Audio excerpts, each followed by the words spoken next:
chers étudiants, chers invités, bienvenue à cette nouvelle leçon de la bibliothèque universitaire Mohamed Sqat, intitulée « Oser entreprendre ».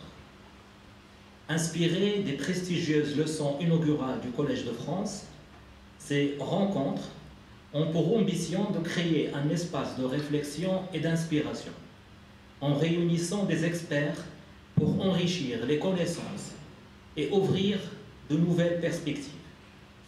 Les leçons inaugurales du Collège de France ont donné naissance à des ouvrages majeurs qui marquent la pensée contemporaine, en capturant les premières réflexions des professeurs sur leur champ de recherche. Parmi les œuvres emblématiques des leçons inaugurales du Collège de France, on peut citer l'ouvrage sur l'idée d'Europe de Patrick Boucheron. Cet ouvrage explore l'histoire et les enjeux de l'identité européenne. On peut citer également Leçons de Roland Barthes, une réflexion captivante sur la littérature et le langage. On peut citer également le célèbre livre de Michel Foucault, Archéologie du savoir. Ce livre prolonge les thématiques abordées dans sa leçon inaugurale en questionnant les fondements de la connaissance. Aujourd'hui, nous sommes très heureux et nous sommes très honorés d'accueillir professeur Razan Chouroqi, professeur d'enseignement supérieur à l'université Hassan Ier de Stade. Professeur Chouroqi est titulaire d'un doctorat en sciences de gestion de l'université Reims-Champagne-Ardenne, ainsi que de diplômes en finance et études comptables obtenus à l'université de Sfax en Tunisie. Il détient également une licence en études anglaises et un master en Moroccan American Studies de l'université Hassan II de Casablanca. Madame Chouroqi est spécialiste en gestion de la performance. C'est une chercheuse prolifique ayant publié de nombreux articles scientifiques et ayant co-dirigé entre autres l'ouvrage « L'entrepreneuriat féminin en Afrique entre bricolage et survie » et qui a été édité aux éditions L'Harmattan en 2021. Elle est active dans l'organisation et la participation à des conférences internationales et elle explore des thématiques liées entre autres à l'entrepreneuriat et à la gestion. Nous sommes très ravis, très heureux de recevoir professeur Razan Chouroqi qui, je suis sûr, saura inspirer et motiver chacun d'entre nous. Je vous souhaite à tous une excellente séance et merci beaucoup pour votre présence. Merci monsieur le directeur, merci de m'avoir invité pour partager quelques concepts, quelques compétences, connaissances qui vont permettre à nos chers étudiants de réussir un processus que certainement nous avons eu l'occasion d'expérimenter dans différents contextes, dans différents domaines. Donc l'entrepreneuriat, le plan de la présentation, comment oser entreprendre, ça va porter sur 4 questions principales, le quoi, le pourquoi, le comment et après. Mais avant d'entamer cette présentation, je vous invite à réfléchir une trentaine de secondes. Qu'est-ce que l'entrepreneuriat? C'est quoi exactement? Comment peut-on définir? Quelles sont les caractéristiques d'un entrepreneur? Et qu'est-ce qui va nous permettre de réussir ce processus avant de traiter le pourquoi de la chose, le comment et la suite de ce processus? Entreprendre, certainement, nous avons eu l'occasion de réussir ce processus dans la vie de tous les jours. Entreprendre, face à moi, des étudiants, certainement, le grand projet que vous avez entrepris, c'est votre carrière, votre vie. On est tous les chefs d'entreprise d'une carrière, d'une vie. Donc, vous avez les atouts nécessaires, vous avez les compétences nécessaires pour réussir. Probablement, vous les avez naturellement, vous ne vous êtes jamais arrêté pour vous poser la question qu'est-ce que je dois faire, quels sont les prérequis, les compétences, les connaissances que je suis censée avoir pour réussir mes études. on les fait naturellement ou bien nos enseignants nous guident pour réussir ce processus. Donc, les définitions de la littérature, ce n'est pas ça qui nous manque. On va trouver une multitude de définitions. Ce que nous devons retenir, c'est que c'est un domaine qui est très récent. Donc là, les premières définitions ont vu le jour à partir des années 1950 et les choses ont évolué pour... Je ne vais pas m'attarder là-dessus. Je peux partager avec vous les différentes définitions. Mais ce qui m'intéresse le plus, c'est une définition très simple, pragmatique et opérationnelle. Donc on va trouver trois concepts directement liés à l'entrepreneuriat. Donc c'est d'abord identifier une opportunité. Qu'est-ce qu'une opportunité? Avant de présenter ceci dans un contexte de business, sur le plan personnel, vous avez choisi votre formation parce que vous avez jugé que vous avez une opportunité pour trouver un emploi par la suite. Donc vous avez choisi telle ou telle filière, telle ou telle université, tel ou tel domaine, suite à une étude, c'est un arbitrage entre les contraintes et les opportunités offertes, entre ce qui est bénéfique pour vous. Prendre des risques, c'est lié à la personnalité de tout un chacun. Il y a des personnes averses au risque et d'autres qui aiment le risque. Le plus important de tout ça, c'est qu'il faut savoir ou apprendre à prendre des risques mesurés et calculés. C'est une question de prévision, prévention, proposer des plans au cas où, de plan B, C, D, on a devant nous tout l'alphabet, au cas où le premier plan n'a pas fonctionné. Et finalement, c'est deux composantes importantes, et là c'est lié, encore une fois, si on veut faire l'analogie à ce que nous sommes en train de faire de notre personnalité, de notre capital humain, c'est créer et gérer une organisation, peu importe la nature de cette organisation, afin de produire ce que nous aurons à produire, mais le concept clé, c'est la valeur ajoutée.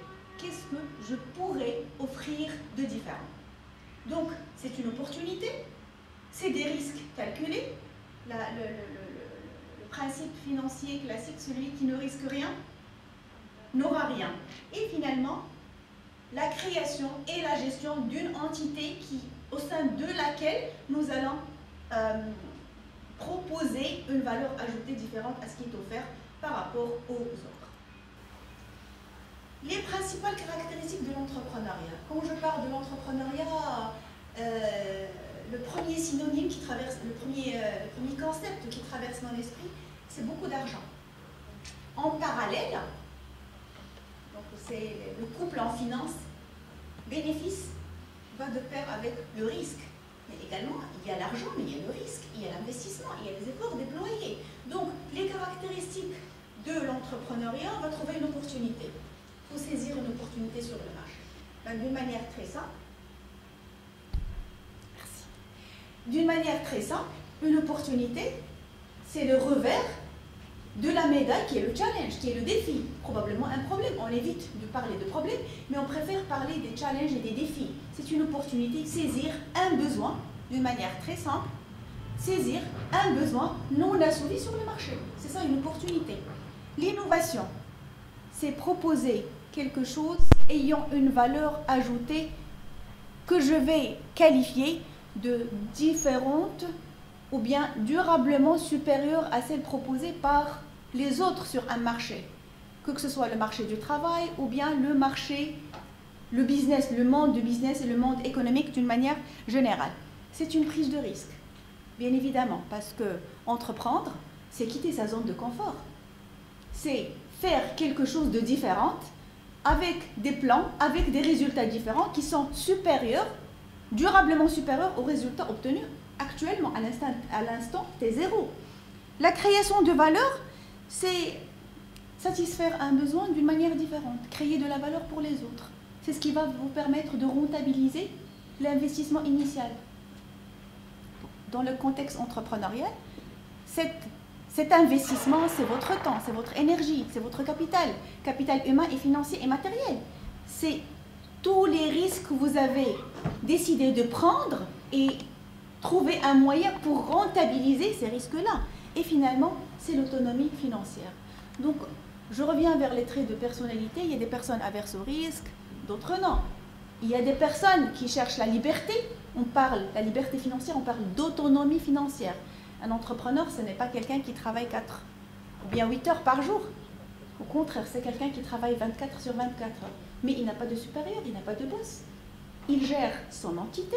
C'est la personne elle-même, merci beaucoup. La personne elle-même, c'est l'investissement avec les différentes composantes de cette personnalité. C'est le temps, c'est l'argent, c'est l'énergie, c'est le stress, c'est les risques.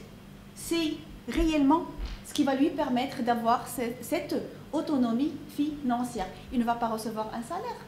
Il n'a pas cette régularité financière, c'est-à-dire il va recevoir le même salaire. Et là, on va le voir après, c'est un petit peu identifier le profil de la personne que vous êtes. Est-ce que vous cherchez l'autonomie financière? Est-ce que vous cherchez... il y a 4 moyens de gagner de l'argent. Soit vous allez vendre votre temps, c'est le salaire, c'est 8 heures de travail à travers des objectifs, et ça c'est un salarié, un fonctionnaire. Ou bien c'est la liberté, c'est le modèle des entrepreneurs, c'est-à-dire vous allez investir pour avoir de l'argent. Il y a le modèle on a dit les employés, on a les investisseurs, donc c'est différentes. Identifier les différentes composantes qui sont en nombre de 4, je reviendrai là-dessus, pour justement identifier le profil adéquat qui va vous permettre de gagner de l'argent et atteindre cette autonomie financière selon les 4 cadrans.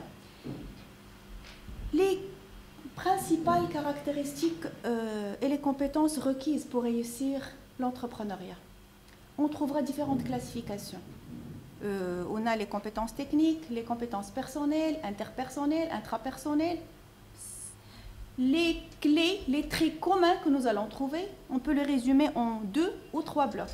Là, on propose la démarche qui correspond le plus au processus de l'entrepreneuriat, c'est-à-dire le business plan ou le business model. Il faut trouver une idée qui est innovante. Une idée et chercher l'innovation par la suite. Ce sont des compétences techniques.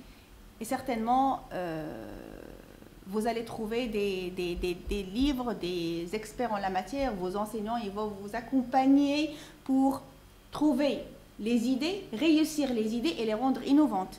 Les compétences de gestion, c'est les compétences managériales, c'est-à-dire motiver, accompagner, diriger, toutes les composantes que certainement nous allons trouver dans une école de gestion. Les capacités à résoudre des problèmes, une compétence technique, mais une compétence, encore une fois, relationnelle et interpersonnelle. Trouver les moyens pour financer vos investissements, ça c'est important. Un projet, c'est d'abord un ensemble de ressources, entre autres ressources financières, en plus des ressources humaines et matérielles. Une idée, elle sera commercialisée dans un marché. Un marché, par définition, c'est l'offre et la demande. L'offre, c'est ce que vous allez offrir, mais également ce que vont offrir les concurrents. Et le réseau et les partenariats.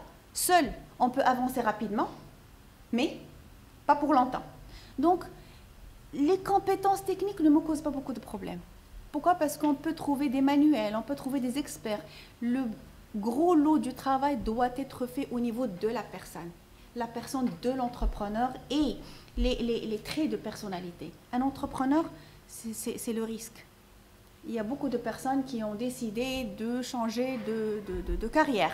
Donc, ils ont arrêté le salariat pour se lancer dans l'entrepreneuriat. C'est beaucoup de risques. On ne sait pas ce que nous allons gagner. Hier, j'avais un salaire, c'était la régularité des flux financiers que je reçois. Mais aujourd'hui, je me lance, je ne sais pas quelle serait.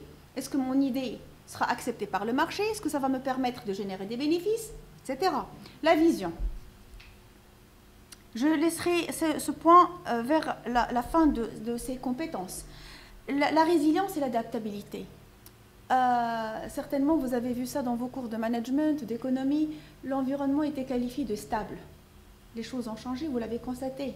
Et c'est beaucoup plus complexe, c'est beaucoup plus turbulent et ça prend une tendance exponentielle.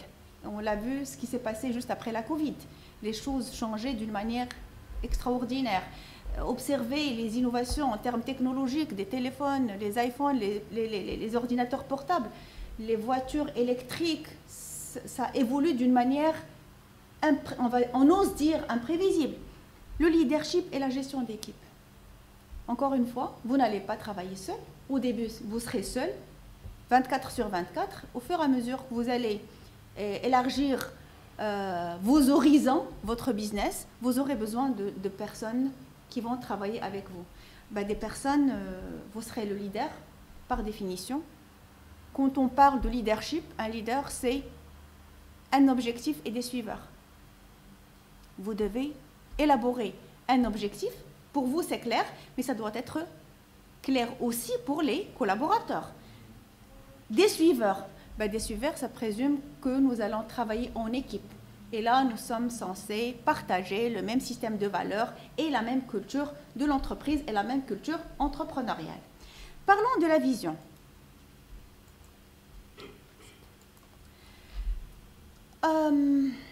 Chacun de nous a une idée sur son devenir pour le long terme. Quand je dis le long terme, c'est le vrai long terme. Ce n'est pas dans 5 ans, ce n'est pas dans 10 ans, c'est beaucoup plus dans 20, 30, 40, 50 ans. Ça nous paraît un petit peu loin, mais c'est cette vision qui va vous permettre d'assurer, de créer cette cohésion entre les différents collaborateurs. Quelle serait la vision, quelle serait l'image que vous avez de votre monde dans 40 ans, dans 50 ans? C'est cette vision-là qui va vous donner une idée sur la manière avec laquelle vous allez gérer votre business, le système de valeurs que vous allez implanter, les règles de conduite de votre entreprise. Et l'exemple qu'on peut donner, c'est les firmes multinationales qui ont plus que 60 ans d'existence. Donc, il y avait une vision. De cette vision-là découle une mission, découle un système de valeurs qui va nous permettre, en tant que leader, vivant ou après, post-mortem, garantir le fonctionnement de cette entité-là. Toutes les entreprises ont commencé petites. Ça a évolué d'une manière durable et soutenable. Et entre autres raisons, c'est l'existence d'une vision et d'une mission et d'un système de valeurs qui permet aux gens de travailler en collaboration les uns avec les autres. Entre autres classifications des compétences et des skills de l'entrepreneur, c'est les compétences personnelles. Là, encore une fois, c'est la créativité, c'est la résilience, c'est cette souplesse qui va vous permettre de vous adapter à un environnement changeant, turbulent, en permanence, gérer des conflits. Les compétences interpersonnelles, c'est la relation que vous allez gérer, mettre en place avec les différents collaborateurs, avec les différents partenaires. Et les compétences techniques, encore une fois, les compétences techniques ne posent pas beaucoup de problèmes parce que nous saurons trouver les compétences nécessaires ou bien les outils nécessaires qui vont nous permettre de réussir ces compétences. Juste poser des questions à vos professeurs.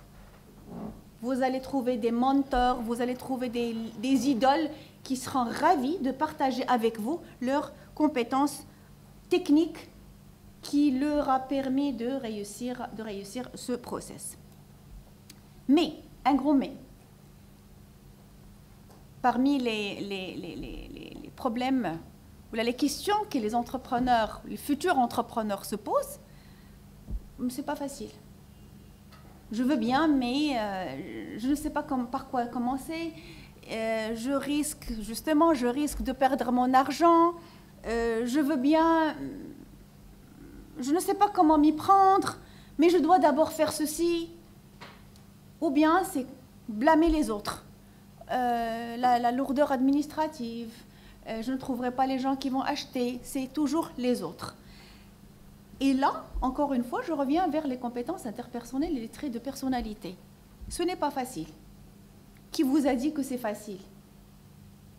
Ce n'est pas facile, mais ce n'est également pas, merci, difficile. C'est faisable. Si quelqu'un l'a réussi, certainement je peux le réussir. Je suis incapable de... Ma réponse, elle est claire. Est-ce que vous avez essayé? Si vous avez essayé et ça n'a pas marché, vous allez qualifier ça d'échec. Moi, je qualifierais ça d'expérience. Merci. Donc, ça veut dire que l'expérience est une autre manière d'apercevoir, c'est un autre apprentissage, une autre manière de réussir de nouveau le processus. Je veux bien, mais la procrastination. On a différents projets et c'est un petit peu comme le dernier bouquin que vous avez acheté ou que vous avez téléchargé, mais que vous n'avez pas encore commencé. Merci beaucoup.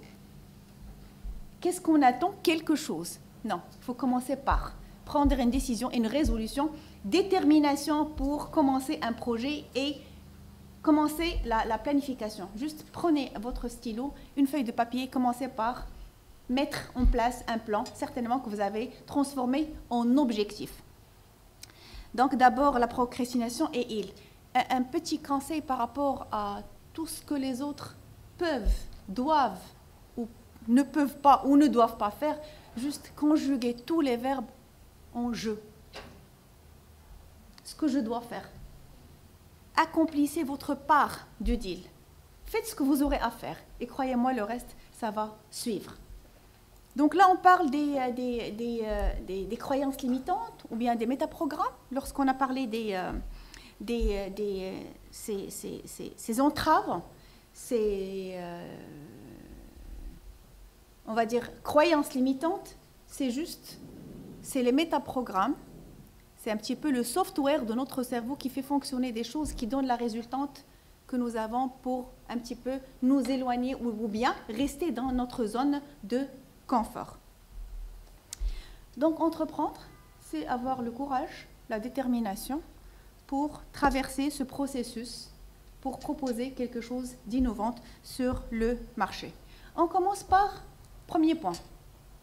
Notre leçon s'intitule « Oser entreprendre ». Comment dois-je faire? Comment dois-je m'y prendre? Oser, d'accord, c'est bien, on veut bien, mais ça reste toujours, on est bien dans la zone de confort, on va faire ça la semaine prochaine, on va faire ça après les examens, on va faire ça l'année prochaine. Une fois que j'aurai mon diplôme, je vais me lancer dans l'entrepreneuriat. Parfait, commencez par un objectif. D'ici là, passez à l'action, tracez un objectif. Un objectif, je ne vais pas vous apprendre beaucoup de choses, il doit être spécifique, mesurable, temporel, réaliste et responsable. Mais avant ça, un objectif, c'est un plan. Je veux faire ceci, donnez-vous la dimension temporelle, donnez-vous les actions concrètes. Vous êtes responsable de cet objectif-là. Déterminez votre objectif. Étape technique. On va passer par la suite à une étape beaucoup plus philosophique, primordiale. Premier point, détermination d'un objectif. Deuxième point, je reviendrai vers ce triptyque mission, vision et valeur. On a parlé rapidement, on vient de parler de la vision. Il y a la mission et il y a le système de valeurs. Qu'est-ce qu'une mission? Qu'est-ce qu'une vision? Qu'est-ce que les valeurs? Vous avez des idées, des mots-clés par rapport à ces trois concepts? Mission, vision, valeur? Oui? Je dirais que la vision, c'est là où je me projette, là où je veux arriver. Merci beaucoup. C'est l'image que je conçois du monde dans le futur. Quand on parle du futur, c'est le futur lointain. Donc c'est une image que j'ai. Ce n'est pas le Photoshop. Ce n'est pas parce que mon cousin, mon camarade de classe a fait ceci que je vais le faire. Non, c'est quelque chose qui vient naturellement à mon esprit quand je me projette dans le futur. Une mission, quelle est ma raison d'être? C'est tout est long terme. Quand on parle de ce triptyque, tout est long terme. C'est la vision, c'est le futur très lointain.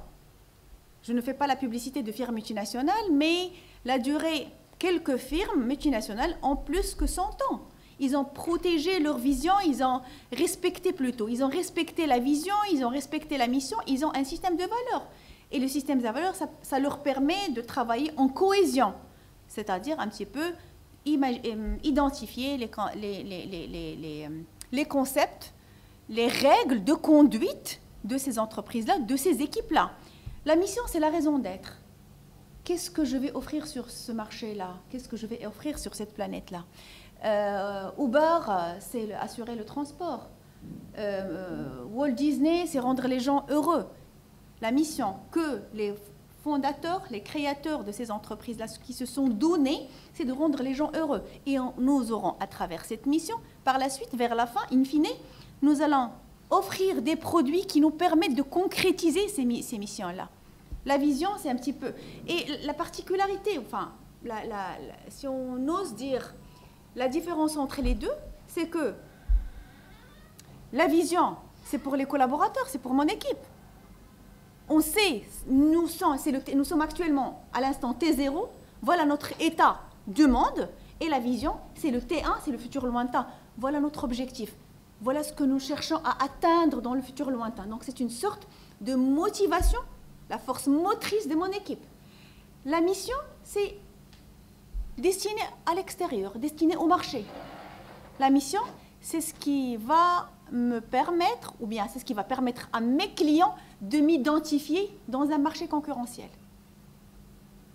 C'est la casquette que je vais porter, que mon entreprise va porter pour m'identifier facilement de la concurrence. C'est cette petite différence.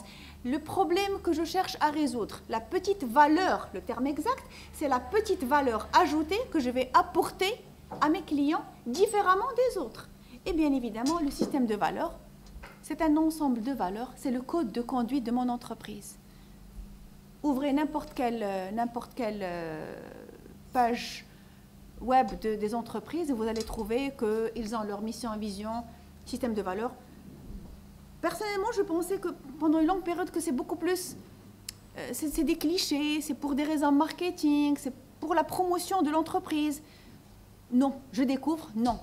Réellement, c'est ce qui va déterminer les clés de réussite de l'entreprise, c'est d'abord l'identification de mission, vision et valeurs. On le fait naturellement. Quand vous choisissez une filière, parce que vous vous sentez beaucoup plus à l'aise dans ce métier-là, parce que vous avez un objectif, parce que vous vous voyez mieux dans le futur, dans telle ou telle circonstance, et vous avez une idée sur votre futur. C'est un petit peu la mission. Vous le faites sans pour autant l'écrire noir sur blanc. Quand il s'agit de l'entrepreneuriat, c'est différent. On doit l'écrire noir sur blanc. Quand il s'agit du domaine économique, on doit l'écrire noir sur blanc. Pourquoi? Tout simplement, on travaille avec des collaborateurs. Si c'est clair pour moi, ça ne le sera pas pour les autres. Prenons l'exemple des valeurs. Le respect, c'est une valeur. Le respect n'a pas la même signification pour moi que pour les autres, pour mes collaborateurs. Donc, comme nous l'avons mentionné, on vient de le mentionner, le système de valeurs, c'est le code de conduite qui va nous permettre de gérer notre entreprise et résoudre la moitié, pour ne pas dire la totalité des conflits avant de leur survenance. Définir qu'est-ce que le respect, c'est important pour nous, c'est une valeur, ça a de la valeur pour mon entreprise, donc on doit travailler selon et respecter cette valeur. C'est un petit peu ça, donc c'est affronter les croyances limitantes quand il s'agit de l'entrepreneuriat, passer à l'action, ne pas rester dans le monde passif. Je sais ce que je veux faire, je vais le faire par la suite. Non, c'est impossible à faire si c'est une des croyances limitantes de l'entrepreneur. Certainement, il y a quelqu'un qui l'a réussi. Et les exemples, c'est pas ça qui manque. Toutes les entreprises, les startups, c'était une idée dans la tête de quelqu'un. Pour certaines personnes, c'est une idée stupide. Peut-être c'est une idée folle, mais non. Ce sont les voleurs des rêves qui vont voler vos idées. Il n'y a pas d'idée stupide ou d'idée bonne, mauvaise idée. Il faut juste travailler et laisser mûrir ces idées-là pour les rendre innovantes, pour qu'elles puissent devenir des idées génératrices de revenus après leur réalisation. J'en suis pas capable. C'est une question de confiance en soi, affirmation de soi et image de soi. J'expliquerai ça avec plus de détails. Je ne mérite pas de réussir, c'est un petit peu la même chose. C'est l'image qu'on a de soi, c'est le respect, la confiance, l'estime et l'affirmation. Et justement, on aimerait bien qu'on ait une idée claire sur ces trois concepts clés de l'image de soi. Donc on a l'affirmation de soi, c'est par rapport aux autres. C'est moi et les autres. C'est savoir dire oui et savoir dire non. Pas pour le plaisir de dire oui et non, mais c'est beaucoup plus pour des raisons particulières justifiées. Quand il faut dire non, il faut le dire. Autrement, c'est au détriment de vos intérêts, votre temps et votre énergie. La confiance en soi, c'est par rapport à mes compétences personnelles. Et là, permettez-moi d'ouvrir une petite parenthèse. Tout le monde nous parle de développer sa confiance en soi. Comment peut-on développer la confiance en nous? Est-ce qu'il y a quelqu'un qui n'a pas confiance en lui? Oui? Est-ce qu'il y a parmi nous quelqu'un qui n'a pas confiance en soi? Oui, mademoiselle? Non, parfait. Ben, certainement parce que là, ça me rassure. Parce que je ne vois pas, je n'imagine pas que quelqu'un qui n'a pas confiance en soi, il va se lever sa main. Ah, j'ai pas confiance en moi. Merci. C'est la confiance en soi. Donc l'idée, c'est quoi? C'est que tous, on a confiance en nous et tous, on risque, ou là, on n'a pas confiance en nous. Donc ça va dépendre de quoi? De l'expertise qu'on a développée. Bien évidemment, développer une expertise nécessite du temps et de la pratique. Donc le terme clé, l'équation, elle est claire.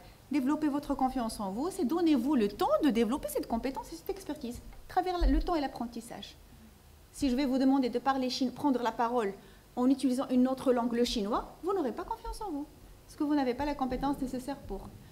Maintenant, prenez des cours, donnez-vous le temps, l'opportunité, vous aurez votre confiance en vous dans un contexte particulier. L'estime de soi, c'est mon opinion de moi-même. Comment je me vois? Ben, certainement, là, on a des... il faut avoir une liste. Tous, on a des compétences. Tous, on a des qualités. Combien de qualités vous avez, en moyenne? 10? 20? 30? 40? 60? Plus. Un des exercices simples pour développer son estime de soi, c'est juste lister vos compétences. Ben, ce qui vous paraît naturel, simple, évident, probablement c'est un challenge pour les autres. Prenez l'exemple de la prise de parole en public. Il y a des gens qui peuvent prendre la parole naturellement en public, et d'autres. Moi, j'ai rencontré un monsieur qui nous a dit, pour moi, il était beaucoup plus simple que des voleurs m'agressent la nuit que de prendre la parole devant le public. Vous imaginez sa crainte, vous imaginez sa peur. Encore une fois, pour développer cette compétence, donnez-vous le temps, pratiquez, développez ce muscle-là et vous allez y améliorer votre estime de soi. Par la suite, travaillez sur la confiance en soi et vers la fin, l'affirmation de soi. Donc, c'est d'une manière graduelle, c'est mon image vis-à-vis de moi. Par la suite, mes compétences, certainement, on a tous des lacunes que nous cherchons à améliorer, ce qu'on appelle des axes d'amélioration, et finalement, le relationnel. On aura besoin de ça en tant qu'entrepreneur. Je suis capable de, c'est mon image. Je sais faire ceci, c'est la confiance. Je ne sais pas faire ceci, je vais me donner le temps de. Et finalement, gérer mon équipe, c'est l'affirmation de soi. Dire oui quand il est nécessaire de le dire non quand c'est nécessaire de dire non. Quels sont les types d'entrepreneuriat qu'on peut identifier, la typologie? À titre très simple, la liste n'est pas exhaustive, j'ai listé quelques exemples très connus par nous tous, j'imagine. L'entrepreneuriat classique, c'est le modèle d'Apple. On a décidé de saisir une opportunité sur le marché, investir dans la technologie, et ça marche. L'entrepreneuriat social, c'est l'exemple de la microfinance et la Grameen Bank, c'est-à-dire Younes, le fondateur de la microfinance, il a décidé dans son village où il y avait des pauvres de créer une manière d'aider les pauvres et on a la naissance de ce que nous connaissons tous actuellement, la microfinance. C'est une discipline qui vient de naître il y a une quarantaine d'années. L'entrepreneuriat intrapreneurial, c'est ce qui s'est passé avec Gmail. Google donne la possibilité à ses salariés de se lancer dans l'entrepreneuriat à travers des projets innovants.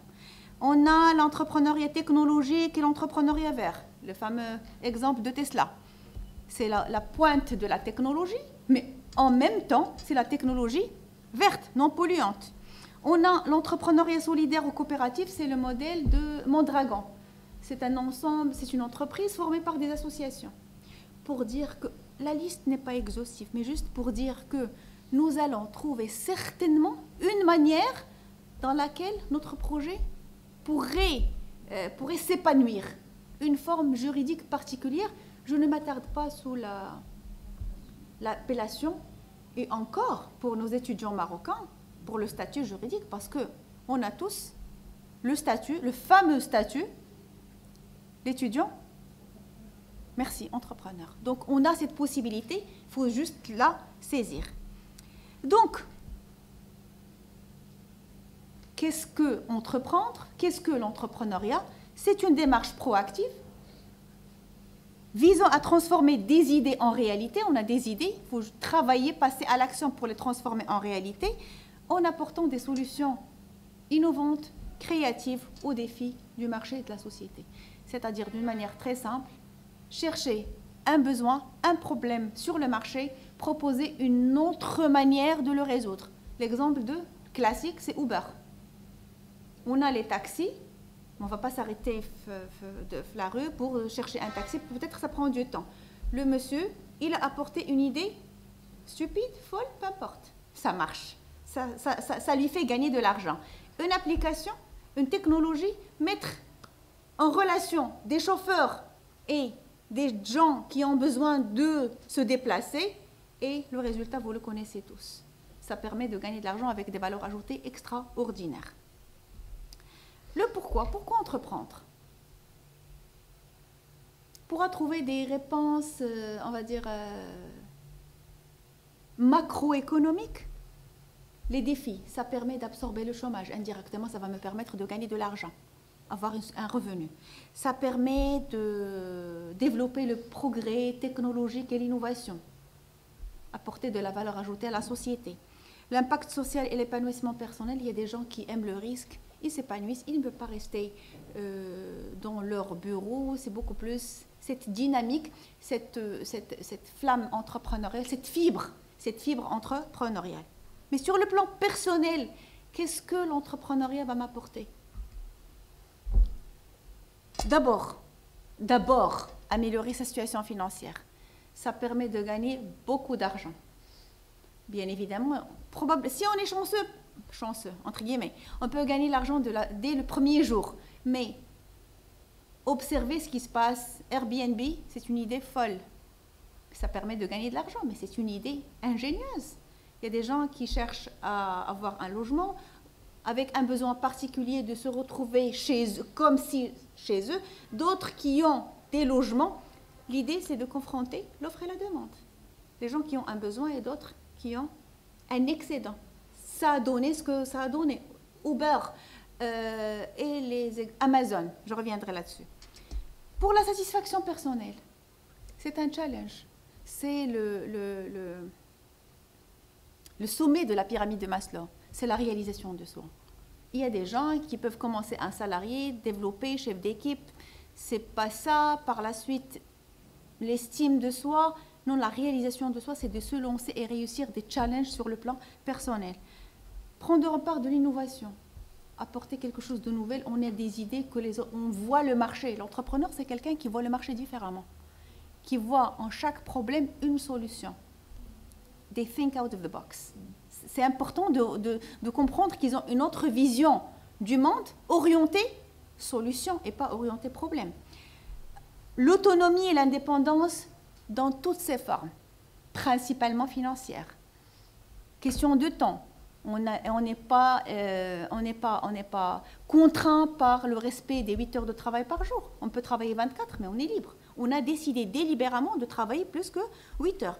Et finalement, réaliser, il y a des passionnés. Il y a des passionnés, des gens qui veulent prendre des risques, tenter de nouvelles expériences.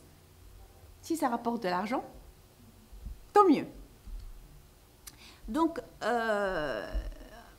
avec ces raisons de motivation, la vie est belle. Mais en tant que financière, je vous dis qu'il y a des gains, mais il ne faudra pas oublier le revers de la médaille. Il faut prévoir, identifier, c'est la démarche managériale, identifier les risques et les gérer par la suite. Les gérer en termes de les réduire et non pas les éliminer. On n'élimine pas le risque, on ne fait que les réduire. Donc, chaque année, on constate qu'il y a des créations de plus de... Là, on a 300 millions de start-up mais ils sont contraints à gérer des problèmes d'ordre financier, d'ordre logistique, structurel, des problèmes. Ça veut dire que l'entrepreneuriat, c'est bien, c'est extraordinaire. Juste, il faut entreprendre d'une manière scientifique. Identifier les opportunités, identifier les challenges, proposer des plans, comme je viens de le dire. Si le plan A ne marche pas, on a devant nous toute l'alphabet. Et la concurrence, bien évidemment, proposer, quand on parle de l'innovation, proposer quelque chose qui n'a pas été proposé par la concurrence. Le comment entreprendre? Différentes manières pour s'y prendre. Vous avez certainement entendu parler de business plan, de business model. C'est des outils très puissants. J'expliquerai, moi je suis fan de business model. Le business plan, je le considère comme une partie du business model. Donc, d'une manière simple, pas simpliste, c'est identifier un problème, une opportunité. Voir, je l'ai dit, je le redis, il s'agit de voir le monde différemment. Il n'y a pas de problème, il y a des challenges. Il y a des solutions que vous allez apporter. Peu importe votre valeur ajoutée, mais elle doit être valorisée par le marché, par la concurrence. C'est la solution innovante. C'est la solution innovante. Et bien évidemment, une fois c'est fait, il y a toute la dimension technique que j'ai évoquée tout à l'heure, que je vais expliquer, c'est proposer un plan des activités, des opérations, des tâches, des actions qui vont nous permettre de réussir ce plan, testé et validé par la suite. Donc, de quoi il s'agit exactement? Identifier une opportunité, un défi, un problème. C'est par rapport à des clients, par rapport à des consommateurs. Donc, étudier qui dit client, dit consommateur, dit marché. Quand on parle du marché, c'est les clients et la concurrence. Ce qui est offert par les autres, ce dont auront besoin les consommateurs, qu'est-ce que je peux proposer de différent? Élaboration d'un business plan, c'est-à-dire toute l'étude financière. Commencez par le marché, le plan marketing, la production et la rubrique. Et vous allez trouver toute la documentation sous forme de Canva sur Internet qui va vous rendre la tâche beaucoup plus facile. Trouver un moyen de financement en fonction des besoins, en fonction de vos besoins, en fonction de ce qui est offert. Et là, toute l'ingénierie financière est à votre service. Encore une fois, ce n'est pas l'argent qui manque. C'est les gens qui savent fructifier cet argent-là. La création juridique, en tant qu'étudiant, on a la possibilité d'avoir plusieurs avantages pour réussir à moindre coût cette création. Développer votre offre. On vient de mentionner que le marché il est en évolution permanente. Donc, il faudra veiller à écouter le marché, étudier le besoin, étudier s'il y a évolution du besoin pour adapter mon offre aux besoins évolutifs des marchés et finalement la mise en place des différentes opérations. Les outils. Donc là, c'est le schéma. Je vais l'expliquer avec plus de détails. Quels sont les outils? Qu'est-ce qui pourrait m'aider pour réussir ce que je viens de mentionner? La formation, ce n'est plus un problème. Les cours en ligne, les cours gratuits, les cours payants, vos enseignants, la littérature, les ouvrages, les entrepreneuriat pour les nuls, pour les experts, pour les chevronnés, ce n'est pas ça qui manque, donc les plateformes existent. Les incubateurs et les accélérateurs. Nos universités sont dotées de ces entités-là qui vont nous faciliter la tâche et nous accompagner dans tout ce process. Et finalement, les modes de financement, on a des modes de financement adaptés aux différentes formes de start-up en fonction du domaine et le Maroc a proposé différents plans pour faciliter les financements, les différents modes de financement et de subvention. Un petit récap par rapport à ce que j'ai mentionné, qui est notre point de départ. La vision, c'est l'avenir idéal, c'est une image, pas de Photoshop. Vous vous imaginez en tant que femme d'affaires, en tant qu'homme d'affaires, vous travaillez dans un domaine particulier. Ayez en tête cette idée, améliorez-la, développez-la, parce que vos collaborateurs par la suite en auront besoin. 2, c'est le rôle, l'engagement qui est la mission principale envers les parties prenantes. Dans le monde entrepreneurial, c'est vis-à-vis de vos clients. Quand on dit que, quand on pense à certaines firmes multinationales, on peut facilement identifier leur mission rien qu'en observant leurs produits. Le produit, l'offre finale, ce n'est rien d'autre que la traduction littérale de la mission. On ne le voit pas au départ. Moi, je veux travailler dans un domaine parce que je veux aider les étudiants. Donc là, c'est tout prenons la Grameen Bank, c'est aider les gens pauvres à trouver un mode de financement. Ben justement, la microfinance, c'est ça. Les valeurs, je l'ai mentionné, c'est les règles de conduite, les principes directeurs qui définissent comment nos relations seront gouvernées, qui va définir par la suite la culture entrepreneuriale. Et bien évidemment, tout ceci ayant en tête un objectif. Bien évidemment, si la vision, c'est le vrai long terme, l'objectif, c'est entre 3 et 5 ans. Par la suite, une fois c'est fait, on va découper, décortiquer cet objectif-là en sous-objectifs, en respectant la dimension temporelle, en respectant les ressources, en respectant la faisabilité, en respectant les marchés, prenant tout en considération tous les facteurs environnementaux, internes et externes à mon projet et à mon business. Business model, le quoi, le comment, le pourquoi. Moi, je suis très business model. Pourquoi? Parce que on sait que ça contient 9 rubriques. Mais le plus important, ça permet de traduire, de développer, de mettre en exergue les relations qui existent entre les différents compartiments. Premier point. Deuxième point, ça permet de clarifier dans ma tête le fonctionnement, c'est-à-dire le software de mon business. Quelles sont les interactions? Et on peut facilement identifier si mon business est cohérent ou pas. Comment nous allons y prendre?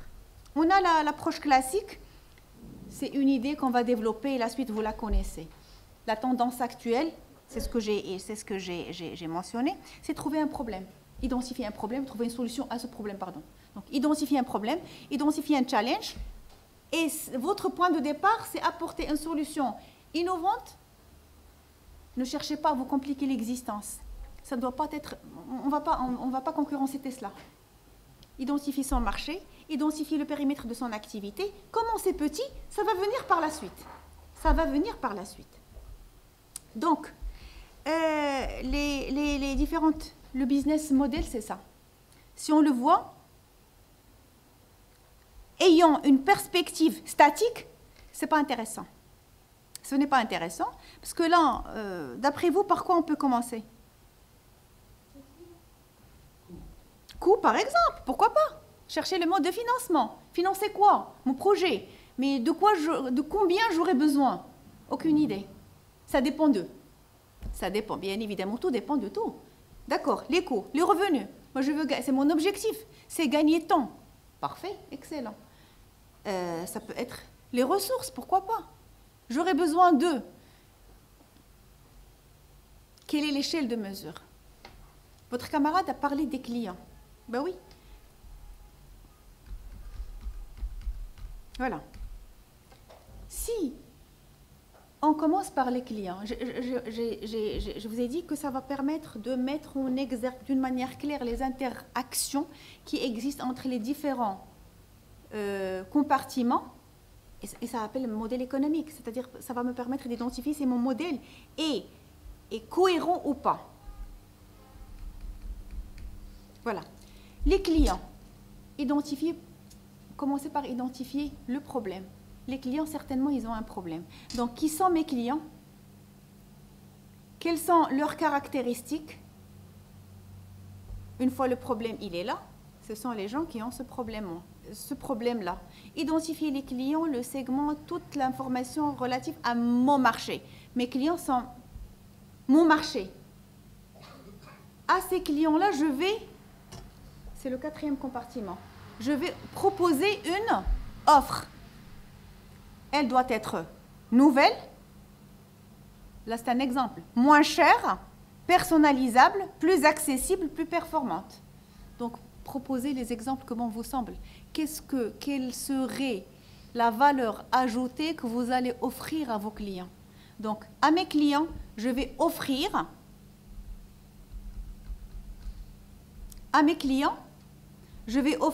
une offre. Mes clients, ils ont un besoin. Je vais offrir une offre pour satisfaire les besoins de mes clients. Juste le compartiment juste au milieu. C'est la relation avec mes clients. Quel type de relation je cherche à maintenir en proposant cette offre-là? Probablement, ce sera la fidélisation.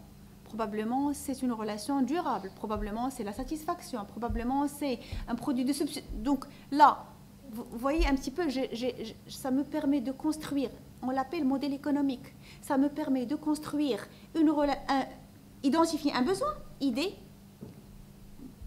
problème, offrir une offre, c'est une solution qui va résoudre ce problème. Comment nous allons gérer cette relation avec ce client? C'est la relation avec les clients. Quatrième compartiment, c'est le canal. Quel canal je vais utiliser pour satisfaire les besoins de mes clients et maintenir une relation durable avec mes clients? Pensez à Uber. Donc là, il y a les chauffeurs, il y a les gens qui cherchent à se déplacer. Le problème, c'est que les gens cherchent la rapidité. Je vais utiliser mes clients, ce sont Uber a l'avantage de mettre en relation les offreurs et les demandeurs. Parfait, gagnant-gagnant. La relation que je cherche à mes clients, c'est la fidélisation peut-être, ou même la satisfaction. Le canal, ça sera à travers une application. Ça, c'est le cœur du business model. Je considère que le cœur de mon business, c'est ça. Le reste, ce sera une fonction support. Le reste, ça sera, l'infrastructure. De quoi j'aurai besoin? Nous avons parlé des ressources. Quelles sont les activités clés? Pour Uber, c'est le transport. C'est l'application, c'est la connexion Internet, c'est le GPS, c'est le smartphone. Les ressources clés, de quoi j'aurai besoin? Des chauffeurs, des voitures, bien évidemment. Partenaires, qui sont mes partenaires? Donc, le cœur de mon métier, c'est les deux cercles bleus et roses, client et offre. Ça sera complété par la relation et le canal. Une fois c'est fait, le reste, ça va dépendre de l'éventail de mon business. Le nombre des partenaires, les activités clés et les ressources clés. Une fois j'ai complété, tout en ayant en tête ma vision initiale, ma mission initiale, je vais mettre en place, présenter la dimension financière qui est coût et ressources. Et donc, notre business model aura la forme suivante. Donc, on a des clients auprès de qui nous allons offrir, ou à qui nous allons offrir des biens et services tout en maintenant une relation, via des canaux. Nous aurons besoin de quoi? Des partenaires clés, activités clés, ressources clés. Et ceci sera fait. Une fois c'est fait, nous aurons à calculer nos coûts, bien évidemment, sur la base de quoi nous allons établir ou réaliser nos revenus. Donc, l'application de Uber, c'est le segment des clients qui est ma cible. C'est des gens qui ont besoin du transport.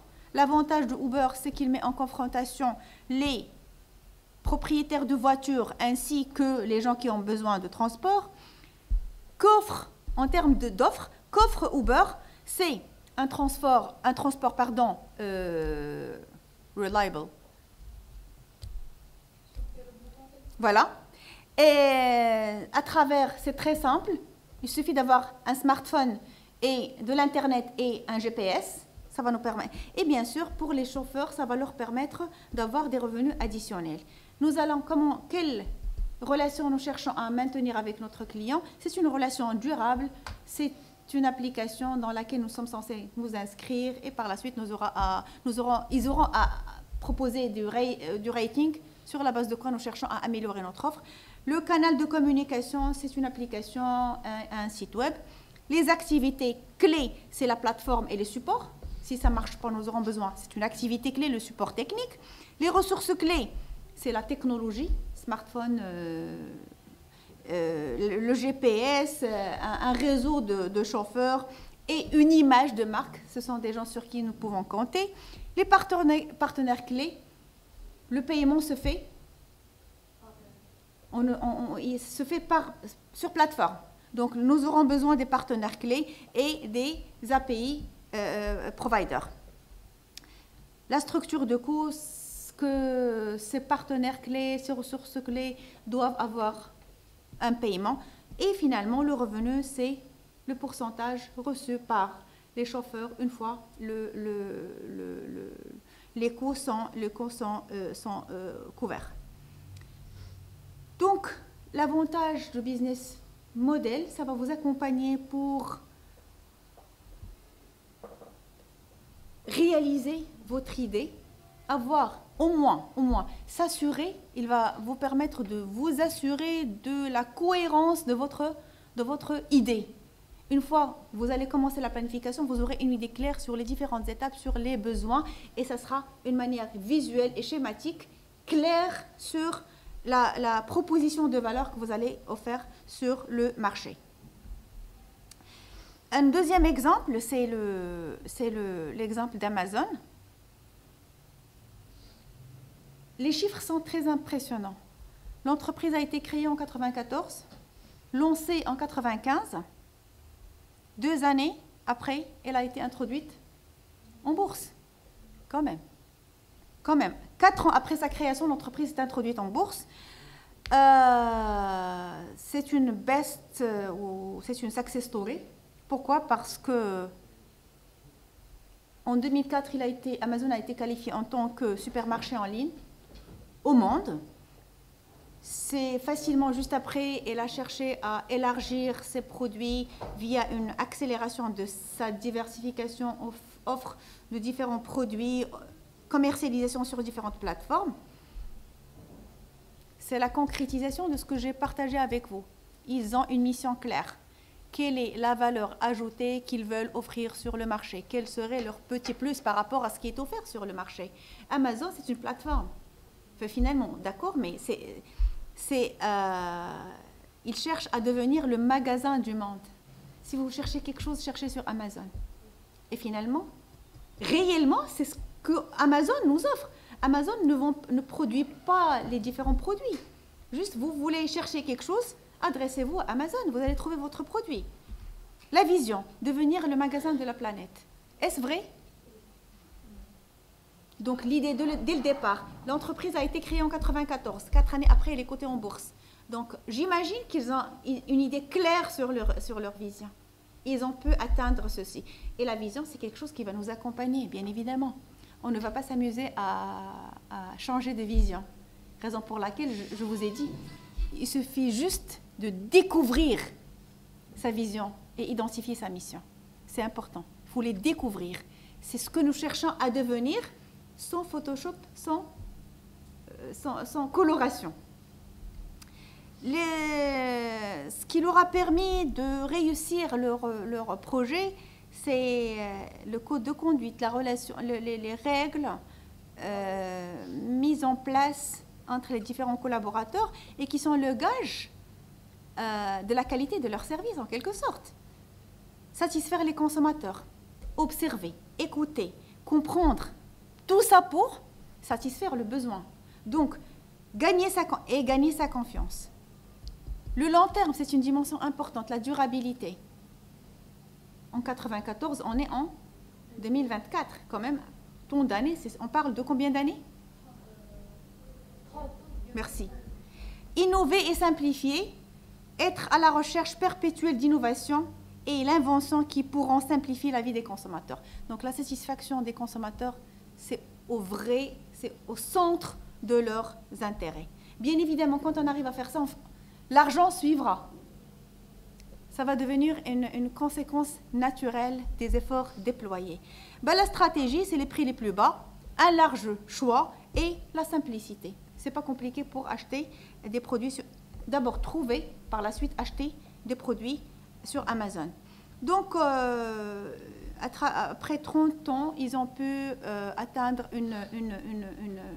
un chiffre d'affaires important et ils ont pu concrétiser une vision. Ils ont pu concrétiser une vision.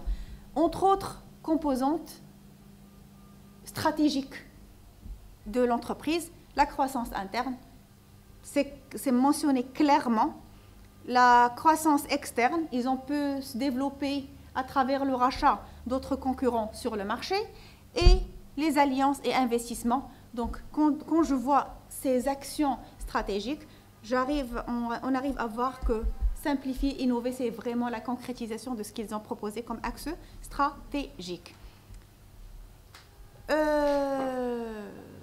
Qu'est-ce qu'un business model d'une manière simple, ou le modèle économique tel qu'il est défini par la littérature, par les experts, les praticiens et les chercheurs, c'est les principes selon lesquels une organisation, elle crée, délivre et capture de la valeur. Créer, délivrer et capturer de la valeur.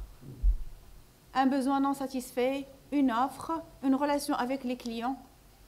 Imaginez la nature de cette relation. Selon votre vision, mettez en place un canal de communication. Une fois c'est fait, vous allez identifier ce de quoi vous aurez besoin en termes de ressources, en termes de partenaires, en termes d'éléments clés. Et finalement, vous aurez à identifier la structure de votre coût qui va vous permettre de réaliser les revenus escomptés. Un deuxième modèle d'une autre entreprise, c'est le Airbnb. Si on avait parlé du modèle, de business model de Airbnb il y a 60 ans, les gens vont penser que nous sommes fous. Je vais donner ma maison à des gens qui vont venir et partir. Je ne suis pas un hôtel ni une auberge et je vais gagner de l'argent. C'est un petit peu... Il y a quelque chose qui ne marche pas. Non, c'est de l'innovation. Si on met ça dans un contexte et on arrive à voir le business model, on comprendra le fonctionnement et comment les gens ils ont pu gagner de l'argent à travers ce modèle. Donc, l'idée, elle est encore une fois, c'est similaire. Uber et Airbnb, c'est un petit peu la même chose. Des gens qui cherchent des logements sans payer le prix fort. Ce n'est pas un hôtel. L'hôtel, ça a une infrastructure partie. C'est très lourd en termes d'investissement, en termes d'infrastructure. Des personnes qui ont de la place chez eux. Donc, ce qu'on va faire, c'est la double face. Mettre en relation les offreurs et les demandeurs. La proposition de valeur, c'est le point clé. Qu'est-ce que je vais offrir de différent sur le marché par rapport à ce qui existe déjà? Super endroit pour séjourner dans le monde à très bon prix, louer son logement de particulier sans effort. Donc la simplicité, la facilité, j'ai de la place, je peux l'exploiter. Des gens qui cherchent, et Airbnb, c'est comme si on est chez soi. C'est important. Entre autres problèmes. Voilà. Et là, on a la relation. Donc c'est sans engagement, c'est le libre service sur le site, avec une équipe support, mettre la disponibilité sur la plateforme, comment distribuer ça, les réseaux sociaux, les plateformes. Donc là, c'est le métier, c'est le cœur du métier. Tout à fait, merci. De quoi nous aurons besoin? Des partenaires clés, photographes, une idée sur l'endroit où je vais séjourner, des investisseurs qui vont offrir leur logement, paiement en ligne et à l'échelle internationale, les activités clés. La plateforme doit être maintenue pour que les gens puissent réserver. Le management de la communauté, mettre un calendrier pour ne pas se retrouver avec 2 clients ayant réservé la même nuitée dans le même endroit. Marketing pour promouvoir et communiquer autour de l'offre. Et bien évidemment, le paiement. Les ressources clés pour réussir, de quoi j'aurais besoin? Il faudrait qu'il y ait un logement, un appartement, une chambre. La communauté, les personnes qui vont, les partenaires de part et d'autre. Et finalement, la plateforme et une image de marque qu'on cherche à soigner. La suite, c'est la conséquence naturelle et légitime de ce qu'on a fait. Nous, notre thème, c'était oser entreprendre. Donc, tel qu'on voit, tel que les choses se présentent et tel qu'on les voit, ben c'est très simple. Qu'est-ce qui manque? C'est cette détermination, c'est cette volonté, ce désir ardent de se lancer et gagner de l'argent. La dimension psychologique lorsqu'on parle de l'entrepreneuriat, elle est primordiale. La personnalité, elle est importante. Se débarrasser des croyances limitantes est l'élément clé. Donc, quand on voit les business models de Airbnb, c'est de l'information que vous allez trouver facilement sur Internet. N'importe quelle compagnie, lancez la recherche sur Google, business plan, et mettez la compagnie que bon vous semble, vous allez trouver le business model, mais ne le lisez pas d'une manière segmentaire.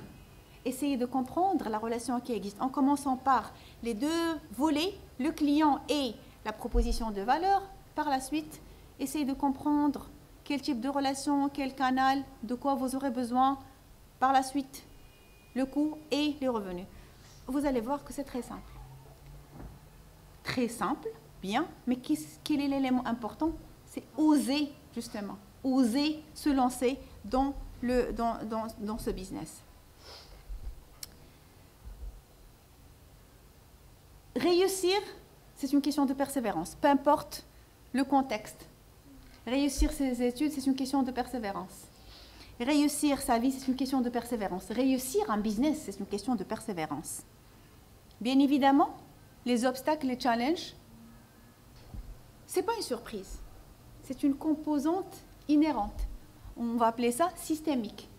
Elle dépend du système lui-même. Chaque fois qu'on a à entreprendre une action, peu importe sa nature, managériale ou business ou start-up, les challenges, les obstacles, c'est une composante, encore une fois, systémique. On a deux possibilités. Concentrez-vous sur l'objectif ou sur l'obstacle. C'est à vous de voir. Et l'obstacle, c'est quoi? L'obstacle, c'est ce qui vous empêche de voir votre objectif. Donc, on ne va pas appeler ça obstacle, on va appeler ça un défi à surmonter pour atteindre l'objectif. Premier point. Deuxième point, la dimension temps, elle est importante. Quand on cherche un boulot lors des entretiens, tout le monde veut commencer par un salaire de temps. Qu'est-ce que vous allez offrir en contrepartie de ce salaire? Donnez-vous le temps de grandir. Donnez-vous le temps de réussir. Commencez petit, maîtrisez ce que vous faites et la suite viendra. Parce que commencer grand, on risque parfois d'être englouti par sa réussite. Probablement, on n'aura pas l'occasion, on n'aura pas les outils de gérer une entité grande, vu nos ressources initiales. Donc, la dimension temps, elle est importante. Et finalement, soutenez votre vision. Écrivez noir sur blanc votre vision. Ne la perdez pas de vue. Pourquoi? La vision, c'est votre source de motivation. C'est la source de motivation de vos collaborateurs. À titre d'éléments clés que j'aimerais bien qu'on garde et qu'on adopte comme une clé, comme des clés de conduite. Premier point, croyez en vous. Si vous ne croyez pas en vous, pourquoi vous allez nous demander de croire en vous? Vous voyez ce que je veux dire? Si vous-même, vous ne vous faites pas confiance, pourquoi je vais vous faire confiance? Premier point. Deuxième point, identifiez un besoin sur le marché. Identifiez un problème sur le marché, proposez une alternative.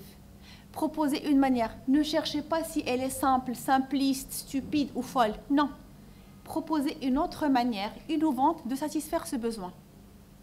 Et ce sont les outils techniques qui vont vous accompagner pour réussir, pour améliorer, pour perfectionner cette idée-là, cette innovation. On aura besoin de modèles, de mentors, d'accompagnateurs qui vont partager avec nous leur expérience et dont leur expérience, entre guillemets, échec. On a rayé ce vocabulaire ce terme de notre vocabulaire. Utilisez ces expériences, ces leçons comme accélérateur, parce que c'est ce qui va vous épargner des étapes importantes, c'est l'expérience des mentors et des idoles.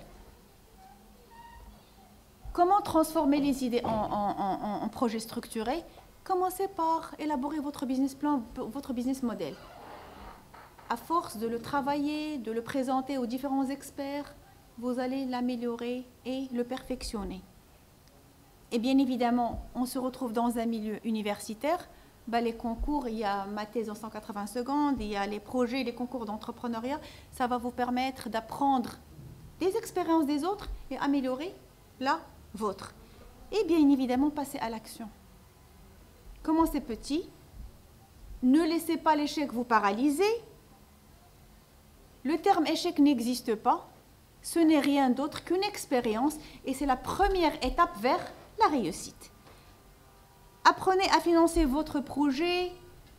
Encore une fois, les incubateurs, les centres les cités d'innovation vont vous proposer l'ANAPEC et les autres, beaucoup de programmes lancés au Maroc pour accompagner les jeunes à trouver, merci beaucoup, qui vont vous accompagner pour trouver le moyen de financement le moins cher, le plus adéquat à votre projet. Et finalement, la persévérance. C'est le terme clé. L'entrepreneuriat, c'est la détermination, c'est la persévérance, c'est l'apprentissage des leçons des autres et les erreurs, ce ne sont que des opportunités d'apprentissage. Et merci de votre attention.